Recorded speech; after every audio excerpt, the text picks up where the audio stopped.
سبحان الله وبحمده سبحان الله العظيم والصلاة والسلام على نبيه الأمين الرؤوف الرحيم وعلى آله وصحبه أجمعين. أما بعد فأعوذ بالله من الشيطان الرجيم. بسم الله الرحمن الرحيم. فمنهم من قضى نحبه ومنهم من ينتظر وما بدلوا تبديلا. وقال رسول الله صلى الله عليه وسلم الموت تحفة المؤمن أو كما قال عليه الصلاة والسلام. صدق الله مولانا العظيم. قابل صد احترام صدر جلسہ جامعہ کے محتمیم حضرت مفتی سلمان صاحب اور برادری دودھوالا جو جماعت ہے اس کے ذمہ دار حضرات، پرمکھ صاحب ہمارے ساجد بھائی اور دوسرے حضرات، الحمدللہ حضرات کی دعوت پر یہاں تعزیت کے عنوان سے حاضری ہوئی. بلا مبالغہ اس زمانے میں اس طرح کا اتفاق جماعت کے ساتھیوں میں آپس میں میل ملاپ اور اس طرح نسبت پر جمع ہونا بڑی قابل تعریف بات ہے. جہاں ایک غمگینی کی بات ہے وہاں ایک خوشی کی بھی بات ہے کہ آج برادری میں ایک ایسا تعاون ہے. جیسے ابھی حضرت مفتی صاحب نے کہا تھا برادری کوئی چیز نہیں ہے. اللہ نے یہ جو جینڈر بنائے ہیں، جو کاسٹ بنائی ہے، یہ تو تعارف کے لیے ہے. وَجَعَلْنَاهُمْ شُعُوبًا وَقَبَائِلَ لِتَعَارَفُوا إِنَّ أَكْرَمَكُمْ عِنْدَ اللَّهِ أَتْقَاكُمْ. اللہ پاک نے قرآن میں ارشاد فرمایا ہے کہ ہمارے یہاں فیصلے برادریوں سے، حسب و نسب سے نہیں ہوتے. اللہ کے یہاں جو فیصلے ہوتے ہیں اور اللہ کے دربار میں کوئی بندہ درجہ حاصل کرتا ہے تو وہ تقوی کی بنیاد پر حاصل کرتا ہے، ایمان کی بنیاد پر، اعمال صالحہ کی بنیاد پر وہ درجات حاصل کرتا ہے. لیکن پھر بھی اللہ تعالیٰ نے یہ وصف عطا فرمایا. الحمدللہ حضرات یہاں جمع ہوئے اور حضرت مفتی صاحب کے متعلق بہت کچھ آپ حضرات نے سنا.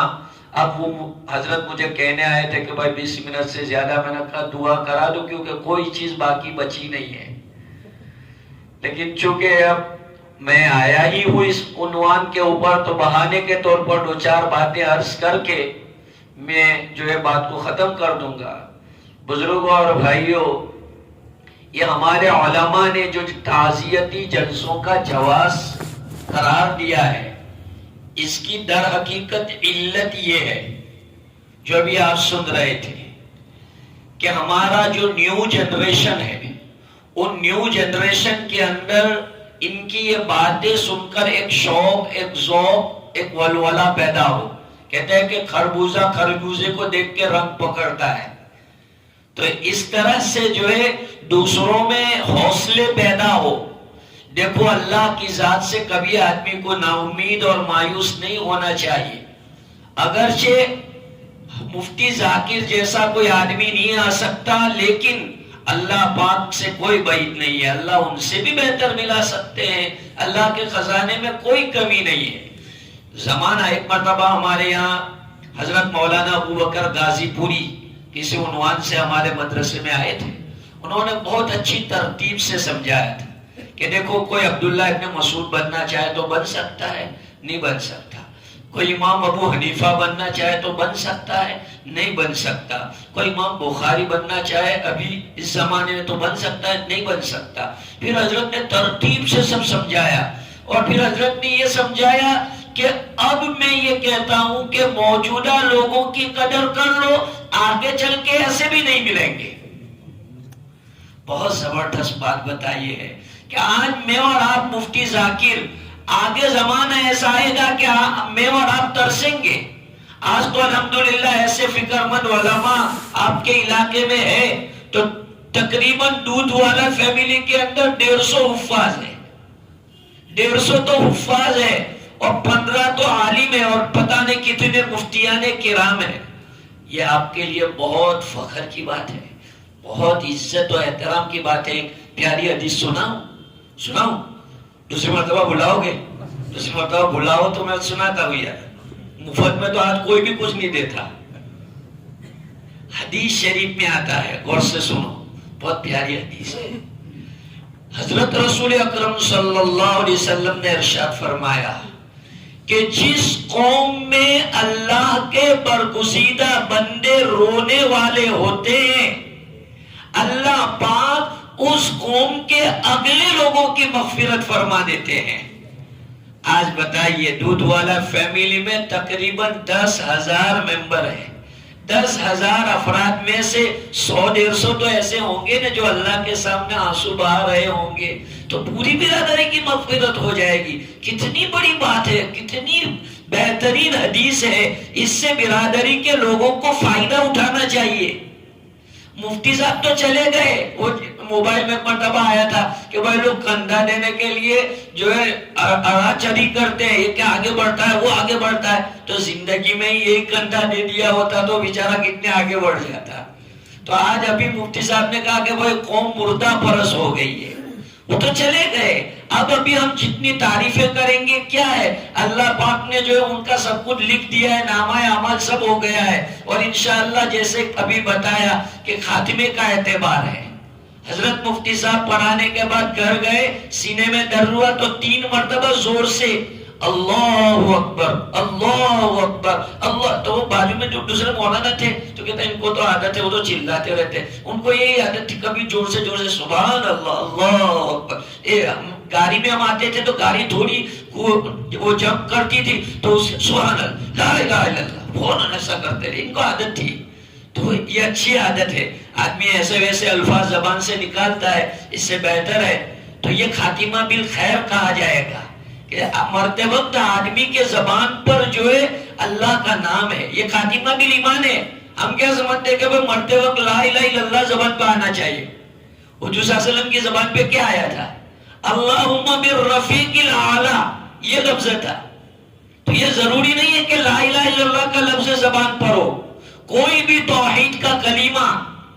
بلکہ حضرت مولانا ابرار صاحب دنیاوی نے تو لکھا ہے کہ حسن خاتمہ کی 2 قسمیں ہیں. ایک حسن خاتمہ وہ ہے کہ آدمی بالکل چپ چاپ گم سم کچھ بولا نہیں اور کچھ ایسے کفریہ کلمات یا کوئی، یہ بھی حسن خاتمہ ہے. اور حسن خاتمہ اعلیٰ یہ ہے کہ آدمی کچھ ایسے کلمات جو اللہ کی توحید کے ہو، اللہ کی ربوبیت کے ہو، ایسے کلمات اس کی زبان سے جاری ہوئے اور ہو گئے. یہ دیکھو حدیث شریف میں ہے کہ جو بندہ جیسی زندگی گزارتا ہے ویسی موت آتی ہے. حدیث شریف میں تبعثون کما تحیون وتموتون کما تحیون، تم جس طرح سے مرو گے تبعثون کما تموتون، قیامت میں اسی حالت میں بندہ اٹھے گا جس پوزیشن میں اس کی موت آئی تھی. اور موت بھی عموماً ان پوزیشن میں آتی ہے جس پوزیشن میں آدمی کی عمومی دنیا جو گزرتی ہے، تو ایسی حالت میں اس کی موت آتی ہے. پڑھنے پڑھانے میں علمی مشاغل کے اندر رہ کر جو اپنی زندگی کے دن گزارے، ایسے آدمی تو بخشے بخشائے ہوتے ہیں. پھر اللہ نے قرآن میں ارشاد فرمایا، ابھی ہمارے قاری عادل صاحب نے آپ کے سامنے ایک رکوع کی تلاوت کی، اس میں اللہ نے فرمایا تلک الدار الاخرۃ نجعلها للذین لا یریدون علوا فی الارض ولا فسادا.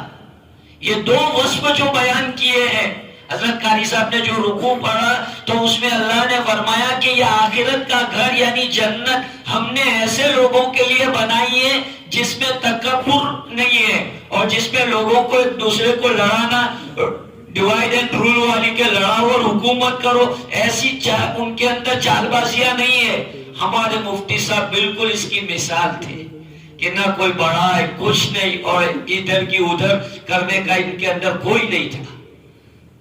یہ آیت ان پر فٹ ہو رہی ہے اور ہم امید کر رہے ہیں کہ اس آیت کے وعدے کے مطابق اللہ پاک ان کو اپنے یہاں بہترین ٹھکانہ عطا فرمائیں گے. بزرگوں اور بھائیوں، جبکہ آج آپ جمع ہوئے ہیں، آپ کی برادری جمع ہوئی ہے اور آپ کے علاقے کے ایسے نامور علماء جمع ہوئے ہیں، تو آج یہ تہیہ کرو کہ انشاءاللہ العزیز ہم ہماری برادری میں ایک ذاکر نہیں، ایسے کئی ذاکر پیدا کریں گے. آپ جو ہے دنیاوی ایجوکیشن کے ساتھ ساتھ دینی ایجوکیشن، جیسے مفتی صاحب کے ادارے میں چل رہا ہے، دونوں ساتھ. دنیاوی ایجوکیشن بھی ہم منع نہیں کرتے، کوئی علماء منع نہیں کرتا. ہمارے حضرت مولانا عبداللہ کابود روی صاحب رحمت اللہ علیہ یہ کہا کرتے تھے کہ بھائی آدمی کو ڈاکٹر بھی بناؤ، انجینئر بھی بناؤ، وکیل بھی بناؤ، لیکن سب سے پہلے اس کو مسلمان بناؤ. سب سے پہلے اس کو مسلمان بناؤ. آدمی کے اندر دینداری ہوگی تو انشاءاللہ وہ اپنے جاب میں امانت داری. ورنہ آپ دیکھ لیجئے وہ ڈاکٹر جن کے پاس دینداری نہیں ہے، دینی ایجوکیشن انہوں نے نہیں لیا، تو آج وہ جو ہے قصائی بنے ہوئے، لوگوں کی جانوں سے کھیل رہے ہیں. حالانکہ ہندو مذہب میں تو مشہور ہے کہ ڈاکٹر بھگوان کا روپ ہوتا ہے. ان کے یہاں یہ مشہور ڈائلوگ مشہور ہے، سمجھے. لیکن یہ اس لیے کہ انہوں نے پڑھا نہیں کہ خدمت کیا چیز ہوتی ہے، اس لیے وہ پیسہ کمانے کے اندر ہے. تو ارادہ کرو کہ ہم اولاد کو جہاں دنیاوی تعلیم دلائیں گے وہیں دینی تعلیم بھی دلائیں گے. اگر آپ کی برادری کے کچھ غریب لوگ ہیں، کچھ نچلے لوگ ہیں، تو ان کو اٹھائیے، کوئی ایسا سسٹم بنائیے کہ برادری کی کچھ رقم جمع ہو اور ایسے لوگوں کی ہیلپ کی جائے. اس طرح کا کوئی سسٹم بناؤ. برادریاں تو بہت ہے، لیکن ہم کو جو ہے کسی کے لیے رول ماڈل بننا ہے. اللہ کے رسول صلی اللہ علیہ وسلم کی حدیث ہے، من سن سنتا حسنتا فلہ اجرها واجر من عمل بها. جو اچھا طریقہ اس دنیا میں ایجاد کر کے جاتا ہے تو اس کو اس کا بھی ثواب ہے، جتنے لوگ اس پر چلیں گے سب کا ثواب اس بانی اول کو ملے گا. تو آپ پہل کیجئے، کوئی ایسا نیک کام کیجئے کہ آپ کے بعد کی جتنی برادری ہے، منصوری برادری ہو یا جو ہے کوئی سکھ برادری ہو، پٹھان برادری ہو، سید برادری ہو، سارے برادری والے آپ کا فالو کرے کہ یار برادری تو یہ دیکھی کیا قرآن حدیث کو لے کے چلتے ہیں، قرآن حدیث کے بغیر بات ہی نہیں کرتے. سب سے پہلے علماء کی گائیڈ لائن. ورنہ میں جانتا ہوں ہمارے بھروچ شہر میں جماعت ایک برادری ہے، تو وہاں ہمارے ایک عالم صاحب گئے تو کہا کہ دیکھو یہاں قرآن حدیث کی بات نہیں چلے گی، یہاں پہلے جماعت کی بات چلے گی. ایسا یہ اللہ کے گھر میں بیٹھ کے آپ کو میں بتا رہا ہوں کہ صاحب انہوں نے کہا کہ بھائی یہاں پہلے جماعت کے قانون چلیں گے، قرآن حدیث کی بات نہیں چلے گی. اب بتائیے آپ جہاں ایسی مینٹالٹی والے لوگ رہتے ہوں تو آپ کو شکر ماننا چاہیے کہ آپ کے پاس ایسے علماء موجود ہیں، مفتیان کرام موجود ہیں کہ جو ہمیں گائیڈ لائن کرتے ہیں، قرآن حدیث کے مطابق ہم کو ہمارے امور بتاتے ہیں کہ ہم اس کو کیسے انجام دیں. اس لیے بھائیوں اور دوستو، ہم جو ہے زندگی گزاریں اپنی آخرت کو مد نظر رکھتے ہوئے. حدیث میں رسول اکرم صلی اللہ علیہ وسلم نے ارشاد فرمایا، القیس من دان نفسہ وعمل لما بعد الموت. عقل مند آدمی وہ ہے جو اپنے نفس کو کنٹرول میں رکھ کر ما بعد الموت کی زندگی کے مشغولی میں رہتا ہے، اس کو بنانے میں رہتا ہے. آدمی موت کو یاد رکھتا ہے تو اس کے اندر زہد پیدا ہوتا ہے. زہد کی بہت ضرورت ہوتی ہے. زہد فی الدنیا. حدیث میں رسول اکرم صلی اللہ علیہ وسلم نے ارشاد فرمایا کہ جس بندے کا شرح صدر ہو جاتا ہے اس کی پہلی علامت یہ ہوتی ہے کہ دھوکے کے گھر سے اس کا دل اونچاٹ ہو جاتا ہے. الانابۃ الی دار القرار، کہ اس کی پوری توجہ آخرت کی طرف ہو جاتی ہے اور دنیا سے اس کا دل اونچاٹ ہو جاتا ہے. ہمارے مفتی صاحب کیسے تھے؟ دنیا سے ان کو اتنا کوئی واسطہ نہیں تھا، آخرت کی طرف میلان. مغرب کے بعد نوافل پڑھنے کا اہتمام اور دیر تک حزب الاعظم پڑھتے تھے، درود شریف پڑھتے تھے، اور پتہ چلے کہ دابیر کوئی مجلس ہو رہی ہے تو مجھے کہتے تھے کہ مفتی صاحب کچھ گاڑی کا انتظام کرو نا. ہماری بے تکلفی تھی تو مہینے میں کبھی کہہ دیتے تھے کہ یار بہت دن ہو گئے کچھ کھانا پینا نہیں ہوا، کچھ کرو نا. تو بے تکلفی ہم لوگ چلے جاتے تھے، دعوت کا انتظام کر لیتے تھے، چونکہ دوست ساتھی لوگ تھے. تو اس طرح سے جو ہے آدمی کو زندگی گزارنی چاہیے. اس کے ہم اثر اس طرح اس کے بارے میں کمنٹ کر رہے ہوں تو یہ اس آدمی کے صحیح ہونے کی علامت ہے کہ آج اس کے جو ہم اثر لوگ ہیں وہ اس کی تعریف کر رہے ہیں. یہ بہت بڑی بات ہے. میرے بھائیوں، ہمارے اندر یہ اوصاف پیدا کرنا چاہیے، مرحومین کے اچھے اوصاف کی ابتدا اور اتباع کرنا، ورنہ موتیں تو دنیا میں ہوتی رہتی ہے، لیکن موت وہ ہے کہ جس کے اوپر زمانہ رشک کرے۔ کچھ لوگ ایسے ہوتے ہیں کہ تعزیت صرف ان کے بھائی کی، ان کے بیوی بچوں کی، ان کے ماں باپ کی جاتی ہے، لیکن کچھ لوگ ایسے ہوتے ہیں کہ تعزیت پوری قوم کی کرنی پڑتی ہے۔ ہر آدمی اس کا لائق ہوتا ہے کہ وہ یہ کہے کہ بھائی تم میری تعزیت کرو، اس لیے کہ میرا عزیز چلا گیا ہے۔ آج پوری برادری جو دودھوالا ہے اور ہر کوئی ایسا چاہتا ہے کہ بھائی ہماری تعزیت کرو کہ ہمارا عزیز چلا گیا ہے۔ یہ اصل موت ہے کہ اس طرح کی زندگی گزارو کہ آپ دنیا سے جا رہے ہو، آپ تو ہنس رہے ہو لیکن آپ کے پیچھے لوگ رو رہے ہو، اور یہ رونا منع نہیں ہے۔ حدیث شریف میں رسول اکرم صلی اللہ علیہ وسلم اپنے بیٹے کے انتقال کے اوپر گئے تو آپ کی آنکھوں سے آنسو بہہ پڑے، بخاری شریف میں یہ روایت ہے۔ تو صحابی نے عرض کیا، غالباً حضرت سعد تھے، کہ رسول اللہ یہ رونا کیسا؟ تو آپ علیہ السلام نے فرمایا، ان العین تدمع، ان العین تدمع والقلب حزین، کہ آنکھوں سے تو آنسو جاری ہے اور دل جو ہے غم زدہ ہے، اس میں کوئی حرج کی بات نہیں ہے۔ بری بات نوحہ کرنا ہے، ہائی واویلا کرنا ہے، زبان جو ہے اس کو آؤٹ آف کنٹرول کر دینا، یہ بری بات ہے۔ ورنہ آدمی اپنا دل کا غم ہلکا کرنے کے لیے تھوڑے سے آنسو بہا لیتا ہے، وہ منع نہیں ہے۔ آدمی کے دل میں جو ہے غم ہوتا ہے وہ منع نہیں ہے۔ آج ہم سب کے دلوں کا یہی حال ہے۔ حدیث شریف میں حدیث قدسی ہے، حضرت رسول اکرم صلی اللہ علیہ وسلم نے ارشاد فرمایا، اللہ تعالیٰ فرماتے ہیں، انا عند کثرت القلوب، میں ٹوٹے ہوئے دلوں کے پاس رہتا ہوں۔ جن کے دل ٹوٹے ہوئے ہوتے ہیں ان کے ساتھ اللہ پاک ہوتے ہیں۔ آج ہم سب کے دل ٹوٹے ہوئے ہیں، ایسے ماحول میں ہم کو اللہ سے دعائیں مانگنی چاہیے۔ ایسے وقت میں بندے کی دعائیں قبول ہوتی ہے۔ اللہ پاک مرحوم کی خدمات کو قبول فرمائے اور مرحوم کے نقش قدم پر مجھے، آپ کو اور ہر آنے والے بچے کو چلنے کی توفیق عطا فرمائے۔ بزرگوں اور بھائیوں، زندگی تو ایک پانی کا پرپوتا ہے، ایک پانی کا پرپوتا جیسے بہت کس وقت وہ ٹوٹ جائے کچھ نہیں کہہ سکتے۔ اچھا خاصا آدمی ہوتا ہے، چلتے چلتے چلا جاتا ہے، آدمی اپنے کاموں میں مشغول ہوتا ہے اور چلا جاتا ہے۔ ایک کافر میں اور ایک مومن میں یہی فرق ہوتا ہے، مومن جیتا ہے مرنے کے لیے اور کافر جیتا ہے جینے کے لیے۔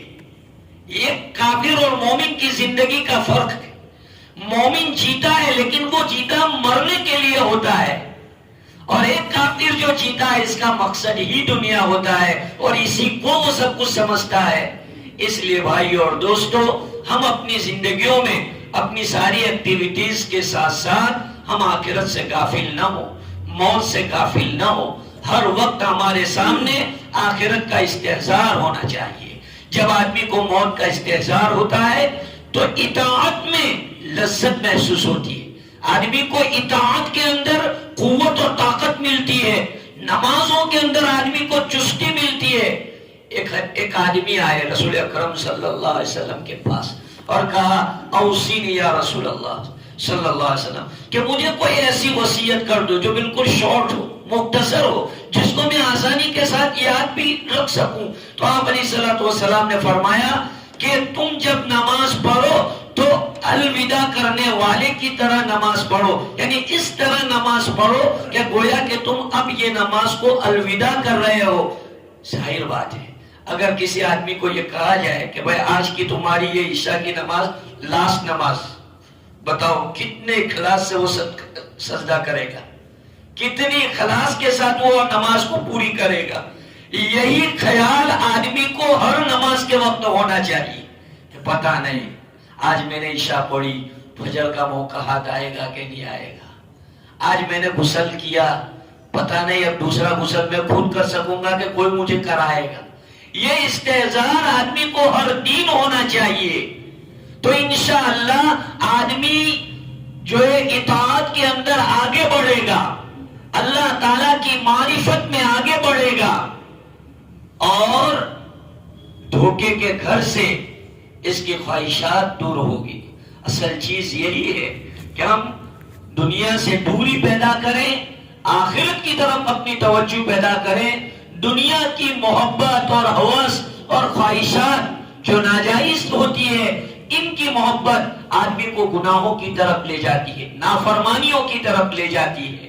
یہ تعزیتی اجلاس انعقاد کیے جاتے ہیں اور اس کے پیچھے یہی فلسفہ کار فرما ہوتا ہے، ورنہ کسی کی اتنی زیادہ تعریف کرنا مناسب نہیں ہوتا ہے. تعریف کی سزاوار ذات تو ایک اللہ کی ذات ہے، لیکن در حقیقت چونکہ اب جس کی تعریف کی جاتی ہے وہ موجود ہی نہیں ہوتے، اور جو منہ پر تعریف کرنے میں جو خطرہ ہوتا تھا وہ ختم ہو گیا. اس لیے علماء نے تعریف کرنے کو جائز قرار دیا. لیکن اسی کو منشا بنا لینا، اور بڑے بڑے جیسے یہاں تو نہیں ہے لیکن اور جگہ پر دیکھا گیا بڑے بڑے جلسے جلوس اسٹیج اور باقاعدہ ویڈیو اور اس طرح ہوتا ہے، یہ چیزیں اچھی نہیں ہے. سادگی کے ساتھ جمع ہو جانا، کچھ قرآن کی تلاوت کر لینا، مرحوم کے اوصاف بیان کر کے آنے والی نسلوں کو ان کا سبق دینا کہ بھائی تم تحیہ کرو. میں نے قرآن کی جو آیت پڑھی اس میں اللہ یہی تو کہہ رہے فَمِنْهُمْ مَنْ قَضَى نَحْبَهُ. کچھ لوگ جو اپنے عزائم، اپنی منتیں، اپنی نیتیں لے کے آئے تھے انہوں نے ختم کر لیا، ان کی میعاد پوری ہو گئی. وَمِنْهُمْ مَنْ يَنْتَظِرُ. اور کچھ ایسے ہیں جو منتظر ہیں. اللہ ان کی عمروں میں برکت عطا فرمائے. ہم سب وہ ہیں جن کی جو ہے اوور 50 ہو گئی ہے، وہ بیچارہ وہی سوچ میں ہے کہ بھائی پتہ نہیں آج آواز آئے، کل آئے، پرسوں آئے، کچھ نہیں کہہ سکتے ہیں. وَمِنْهُمْ مَنْ يَنْتَظِرُ. بہت سارے ایسے ہیں جو بس انتظار میں بیٹھے ہوئے ہیں کہ ادھر سے بلاوا آئے اور ادھر چلے جائیں گے. اس لیے بھائیو اور دوستو، ہم کو چاہیے کہ ہم آخرت سے غافل نہ ہوں اور مخلوق کی خدمت کریں. دیکھو، اللہ کی رضا کے ساتھ موت آئے اس سے بڑی نعمت کوئی نہیں. اللہ کی رضا کے ساتھ موت آئے اس سے بڑی نعمت کوئی نہیں. اور سنو، اگر اللہ کی ناراضگی کے ساتھ موت آئے تو اس سے بدتر کوئی چیز نہیں. وَرِضْوَانٌ مِّنَ اللَّهِ اکبر، قرآن میں ہے وَرِضْوَانٌ مِّنَ اللَّهِ اکبر، کہ اللہ کی خوشنودی بہت بڑی چیز ہے. اس لیے ہماری ہر ایکٹیویٹیز، ہمارا ہر عمل رضا الہی کے لیے ہو. آج برادریوں میں لوگ واہ واہ کے شوقین ہوتے ہیں. ذرا ریسیپشن ہو اور ذرا 5 لوگ نام لے لے اور 5 لوگ سیلفی لے لے تو آدمی خوش ہو کر کے. تو میرے بھائیوں، اعمال کو اس طرح برباد مت کرو. اخلاص کے ساتھ ہمارے یہاں کہاوت ہے کہ بھائی نیکی کر دریا میں ڈال، نیکی کر دریا میں ڈال. میں نے کیا کیا، میں نے کیا کیا سب گناؤ مت. لکھنے والوں نے یہ لکھ لیا ہے، اللہ نے بٹھائے ہیں لکھنے کے لیے. تم جو کر رہے وہ سب لکھا جا رہا ہے. اس لیے ایڈورٹائز مت کرو کہ بھائی میں نے یہ کیا، میں نے یہ کیا، میں نے یہ کیا. اعمال برباد ہو جاتے ہیں. قرآن پاک میں اللہ تعالیٰ ارشاد فرماتے ہیں کہ اس طرح سے احسان جتا کر تم اپنے اعمال کو برباد مت کرو. اس لیے جو ہے اللہ کا شکر ادا کرنا چاہیے کہ اللہ نے ہم کو نیک اعمال کی توفیق دی، اللہ نے کچھ خدمت کے لیے چنا. یہ اللہ کا کرم ہے. جتنا شکر کرو گے اللہ پاک اور توفیق دیں گے. اللہ تعالیٰ سے دعا ہے کہ اللہ پاک آج کے اس جلسے کو قبول فرمائے، اور جس مرحوم کی تعزیت کے لیے یہ جلسہ رکھا گیا ہے اللہ پاک اس مرحوم کی تمام علمی عملی کاوشوں کو قبول فرما کر دارین میں بہترین بدلہ عطا فرمائے. ان کے پسماندگان کو صبر جمیل عطا فرمائے، اور بروڈا شہر کو ان کا نعم البدل عطا فرمائے. ہمارے ماتلی والا کو ان کا نعم البدل عطا فرمائے. بڑی اچھی صفات کے حامل طلبہ ان کی نگرانی کے اندر تبلیغ جماعت کا کام کرتے تھے. مطبخ میں جب وہ نگرانی کے لیے آتے تھے تو طلبہ کو سنت طریقے پر کھانا کھانے کی تلقینیں کرتے تھے کہ سنت طریقے پر کھاؤ، اور یہ سب کہتے تھے. آج کے زمانے میں کوئی مولانا مدرس اتنی زیادہ جو ہے اہتمام نہیں کرتا، لیکن جو ہے اللہ پاک جن کے دلوں میں ایک خوف پیدا کرتا ہے، امانت داری اور دیانت داری کا وصف دیتے ہیں، وہ ہر وقت جو ہے اپنے مولا کو راضی کرنے کی فکر میں رہتے ہیں. اللہ پاک مجھے اور آپ کو بھی اس کی توفیق عطا فرمائے، اور ایسے اعمال اللہ ہم سے کروا لے کہ اللہ پاک راضی ہو جائیں. انہی الفاظ کے ساتھ میں اپنی بات کو ختم کرتا ہوں. وآخر دعوانا الحمدللہ رب العالمین.